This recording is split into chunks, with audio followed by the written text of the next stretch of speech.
Hi,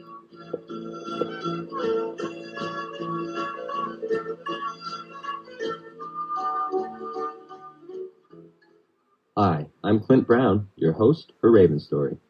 Berries were a tasty source of nutrition for Margie Atla when she was growing up. In this chapter of Raven Story, Margie tells about how fires affected the berry patches and about the different kinds of berries she remembers. But they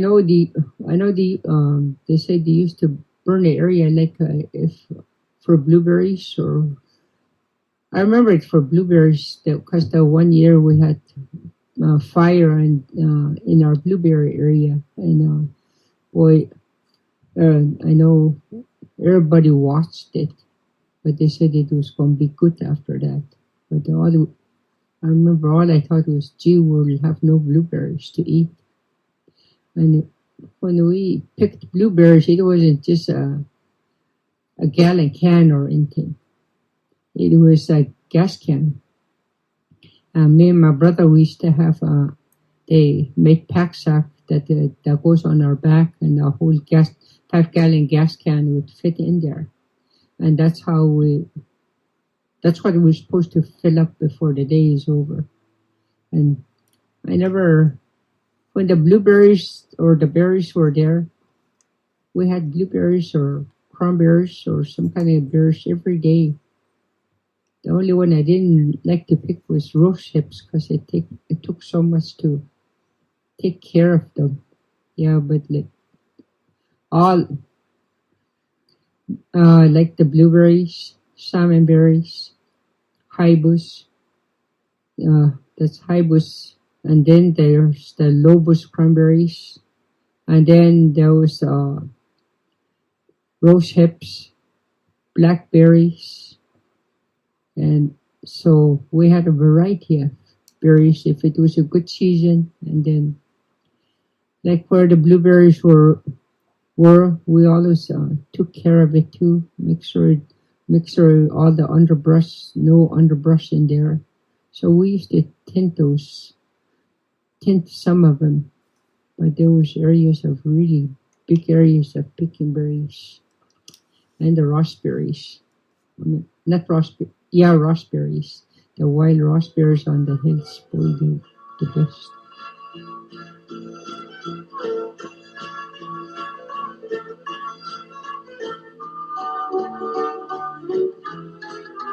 Raven Story is produced at KIYU Galena in partnership with Margie Atla and the United States Fish and Wildlife Service. Interviews were conducted by Mike Spindler and Clint Brown. For Community Radio of Alaska, I'm Clint Brown.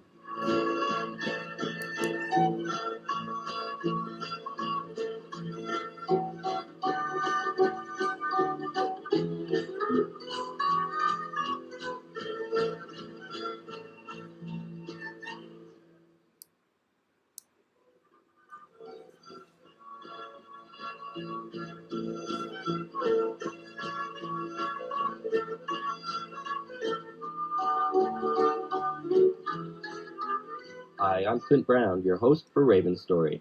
Berries are a tasty treat when spring and summer come around. Salmon berries, cranberries, and blueberries get used for traditional dishes as well as snacks. In this episode of Raven Story, Benedict Jones tells about the right times to pick the different types of berries and how to preserve them. First part of August, we start harvesting raspberries, and then in mid-August, we start harvesting salmon berries and blueberries, and then in the fall in September, we start picking cranberries. We preserve that with sugar, especially the raspberries, salmon berries, and blueberries. We preserve that with sugar, but the cranberries we just put it away the way it is, no sugar or nothing. What do you think makes a good berry picking year? The berry picking area, like I said, the permafrost has thawed out deeper than in the summer. So like up here on the Kayakuk Hill, we used to go up there for blueberry picking. every summer. But now that the permafrost has thawed out more, that the blueberries hasn't ripe. I mean, it growed up there in the recent years, but different area. We went over to West Ruby area, same way, that area, where we could go blueberry picking. I went over there several times this last 3 years and haven't seen any blueberries. But like I said, I went way up on the mountain. There were a lot of blueberries up there because that's because the permafrost is still next to the surface for moisture. Do you remember how your family kept berries long ago before they were freezers? We used to use wooden cakes. When they used to ship butter up, they use wooden cakes. They preserve that in salt water. Wine and beer used to come in cakes, so we get that from the trader, and we use those for the berries, to preserve the berries. It's really observed the taste and everything with the wood sugar. We put a lot of sugar in it.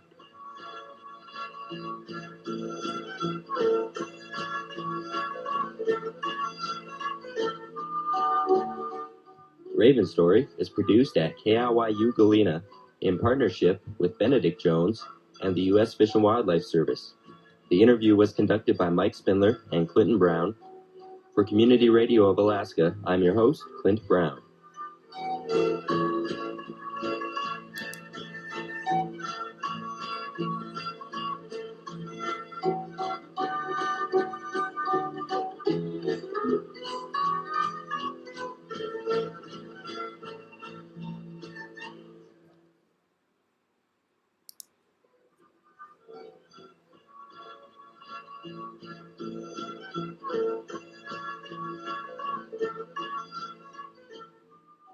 Hi, I'm Clint Brown, your host for Raven Story.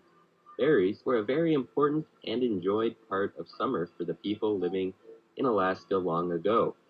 Berries were picked gallons at a time and preserved for the winter. In this chapter of Raven Story, Lillian Olin talks about the different types of berries and the weather factors that make a good berry year.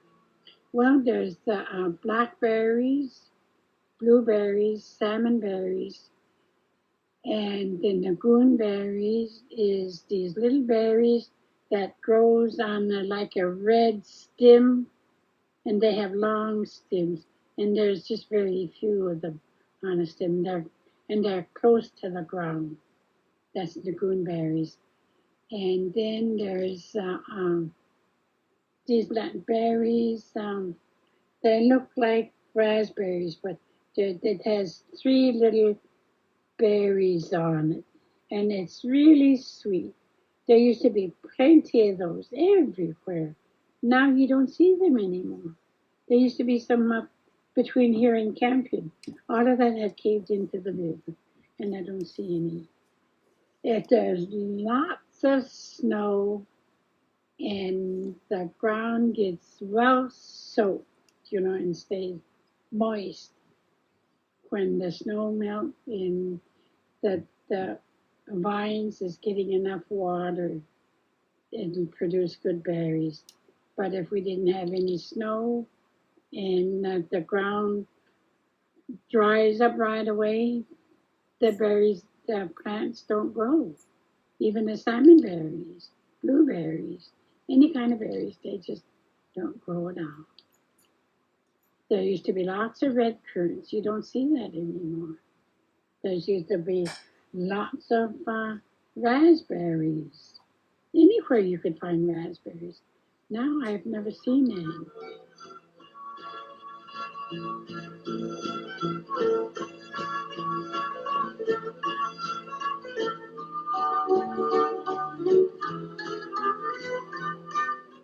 Raven Story is produced at KIYU Galena in partnership with the United States Fish and Wildlife Service and Lillian Olin.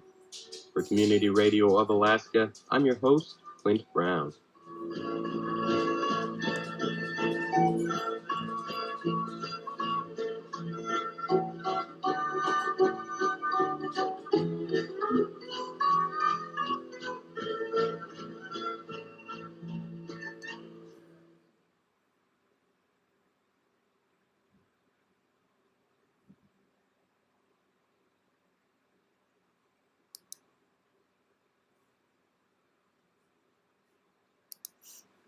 39 by 39 numero Matthew.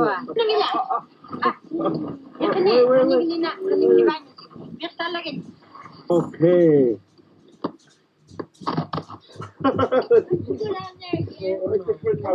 Okay, let me take a picture. Walang ganun mura. Kolo. Dapat ko ay nice shot. Yeah. There you go. Oh yeah, some picture sama. Okay. Ana hilak. Arabat ko. Tutu. Niralak. Kawak. Ningit. Tako ningit. Hey, okay. Yeah, I got it.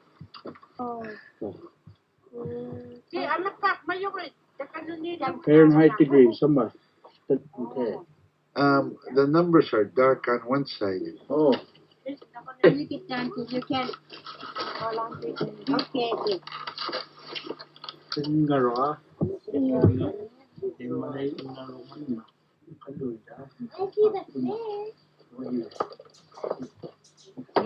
All right. Maybe we could put them in that sack, huh? Oh, cool.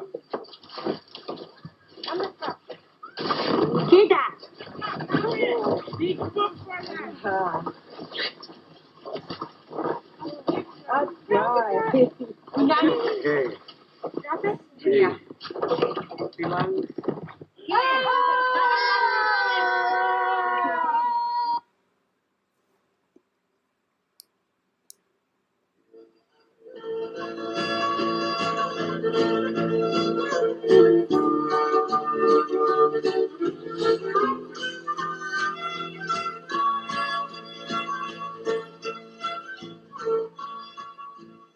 Hi, I'm Mike Spindler, your host for Raven Story. In this chapter, Sidney Huntington of Galena described how berries were picked, stored, and used. Right now, along the terrain that we're living here at Galena is a very poor berry terrain as far as I've been able to find. I've found a few berries here and there once in a while, but no large amount. You go down there 2 miles below New Laredo and right at New Laredo, and some place down there on Contact, historically those places have berries every year. Some years a little bit less than others, but those two areas have berries, as far as I know, every year. Hooskia has some berries, and yet they have a larger variety of berries in the town of Hooskia than they have anywhere that I know of. When you recognize blueberries and noble cranberries, hybrid cranberries, they seem to have a pretty good abundance there. This type we call salmonberry, which is really abundant on the Kuskokwim River in the Delta. There's a very few places that one up the Yuki River where I've seen 2 good years of berries there, but other than those 2 good years, why, no, they don't come back every year. I haven't seen there. I don't know very many places where salmonberries in the interior of Alaska are a common berry where it comes back very plentiful every year. I haven't seen that. Other berries don't do. And they actually preserve berries in the later years, and these years, why, there's that many people going out looking for berries. Those people that go out looking for berries, like the kids with their families and stuff, or the mama goes out, but the kids have to stay home and watch their favorite TV program, so we don't get as many berries as we used to long ago. They haven't got to that hunger period yet. Years ago, they had birch bark baskets, especially made for harvesting berries, and they were kind of a large, low, flat basket. They're probably 8 inches high, some of them 12 to 14 inches wide, and probably 2 foot long. And they'd fill over the berries and cover them up with birch bark, and bind them with weeds, and then they dig down to the frost and cover them with moss, like a nice big pile of moss. I've seen that very same thing happen with preserving king salmon in Ambic in 1920 or 1921.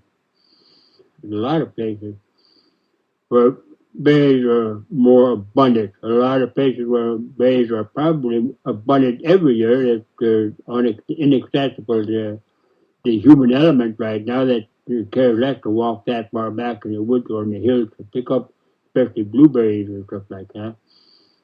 I remember in 1928 when we first came up to Kayakoku, we picked up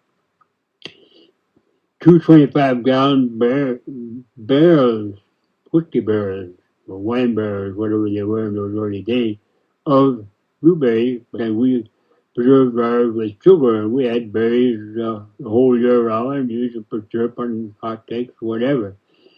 And then we had berries along with our dried fruit. Over the years, blueberries was the most important berry. Well, yes, I think it is. I would say blueberries were the most important berry. Well, up in the Holgo, well, the natives, they pick other species of berries. They make a lot of fish ice creams and whatnot, and they use a very different specific type berries. They have the robust moss berry, look like a little blackberry with seeds in them. They use those an awful lot for putting in the fat and stuff like that, and put in fat and also in fish ice cream and whatnot. And we use ourselves use blueberries for fish ice cream and some cranberries sometimes, and then another type of berry. Sometimes we use salmon berries in fish ice cream. So the combination of those two are used quite readily. Does the use of fish ice cream, does that go back as long as you can remember? Well, I didn't eat no fish ice cream before I came on the Yukon, and I really didn't eat very much fish ice cream because I married Angela, and we had it quite often. I imagine other areas have different ways of preparing fish ice cream. You know, I've eaten some fish ice cream that was prepared with seed oil. That's quite a bit different. The fresher the seed oil, the better the ice cream. The older the seed oil, well, they have to back away a little bit from other people probably like it that way.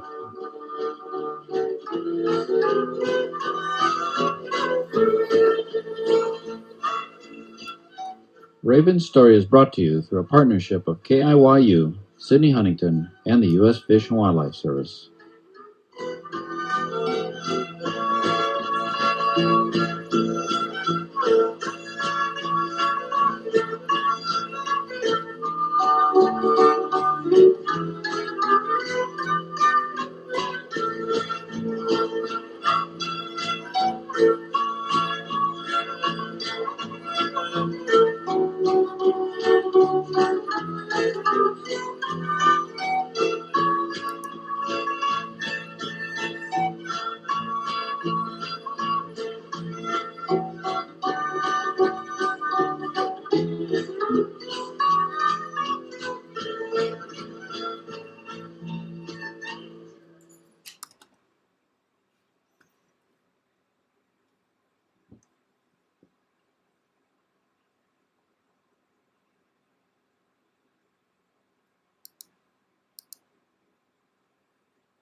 about where the water line is now, down here.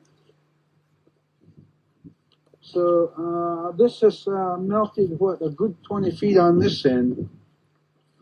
But this past year, this whole ridge in front of us all melted down from that bluff over to here. And this pretty rapidly. This one melted most rapidly over on this side because there's an ice lens that's melting on the bottom. You can see it when you go down.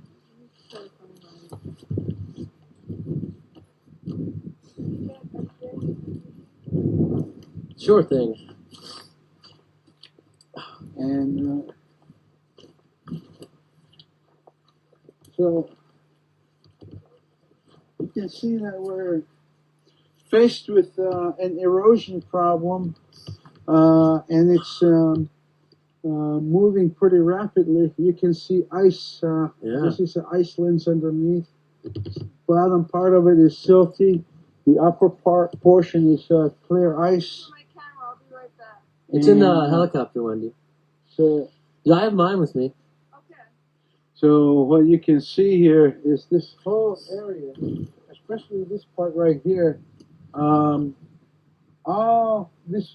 melted pretty rapidly in the last 2-3 years. Yeah. This our cabin used to be This is a quite big ice away from wedge. the edge, and it's the ground's melting pretty quick.